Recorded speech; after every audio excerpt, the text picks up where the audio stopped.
Sauce in my bag, swag. Good stuff. So how y'all doing? Great. Oh, all right. I can handle it. Do we have is everybody here business owners, CEOs, entrepreneurs, and all that? Yeah. All right, okay.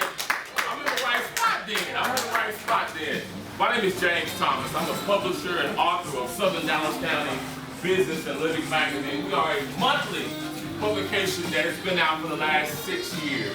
And so we're covering the event today, and I'm the host for this lovely young lady who I'm about to introduce to you, along with Miss Tiffany Walker of Lucy. Yeah, she right there. I've had the blessing to be in the fashion industry for now 14 years. We've been in Dallas for 5. And I've also had the honor to work with this beautiful lady.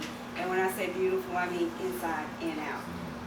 And she has actually sewn into Pink Lucy, and for that I'm forever grateful. I started my business with $200. I graduated from college, told my mother what I wanted to do. She knew. The stipulation was you had to go to college and graduate. No art school, no design school, 4-year university. Okay, fine, I'll do it. Graduated. I thought, oh, okay, now I'll go into the corporate world, even though I knew what I wanted to do. But that didn't work out because I'm one of those people that need to work for myself. You ain't by yourself. Right.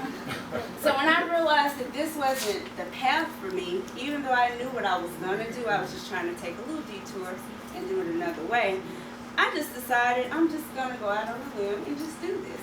So I go to my mother, I tell her, she looks at me and says, and who's going to fund me? She had just got through putting me through school. My father died when I was 13 years old. So I had a story, but I had a reason to push through and do everything that I dreamt of. So I sat down at the computer, wrote out a few letters. I sent them off to people, everyone that knew what I wanted to do. And what happened? That $200 grew to over $3,000. And from there, I had my first fashion show, and I began to have fashion shows in Shreveport, and it just grew and blossomed from there. Had an opportunity to teach the fashion programs for Carroll Parish schools.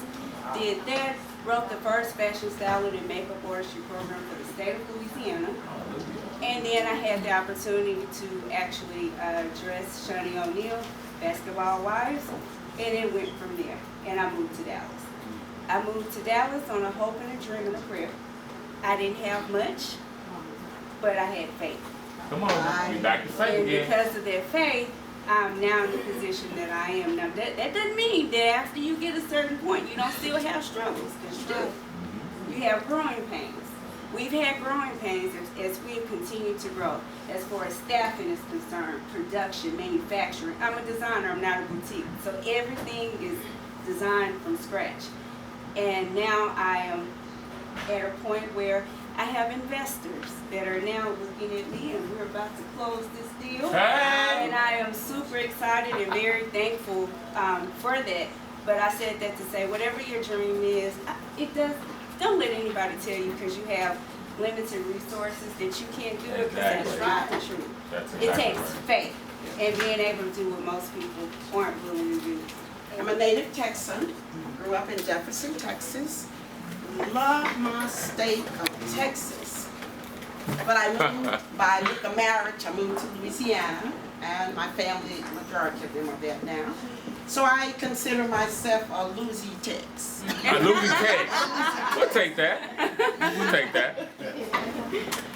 My dream is to be right where I am, doing exactly what I'm doing. Hallelujah. Connecting. When James was talking, he talked about why do we go to networking sessions. Well, it should be to connect the dots. That's why God created them. And what my passion every day is Jeremiah 29:11.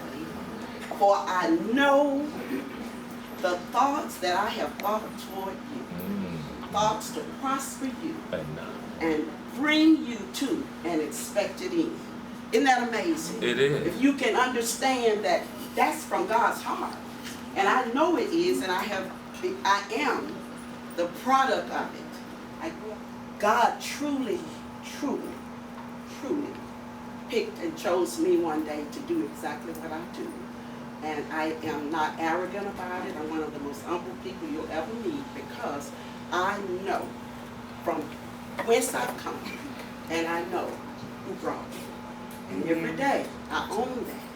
And I do things like, amazing things like trust. I have faith in my people when no one else would, but I know you. And I tell people this all the time, it does not matter from whence we come. I know you. I know your grandmother. I know your grandpa. I know your mama and your dad. Why? Because I know me. And it does not matter what we've been through. Deep down inside, we've got a common value system. And it's not much different.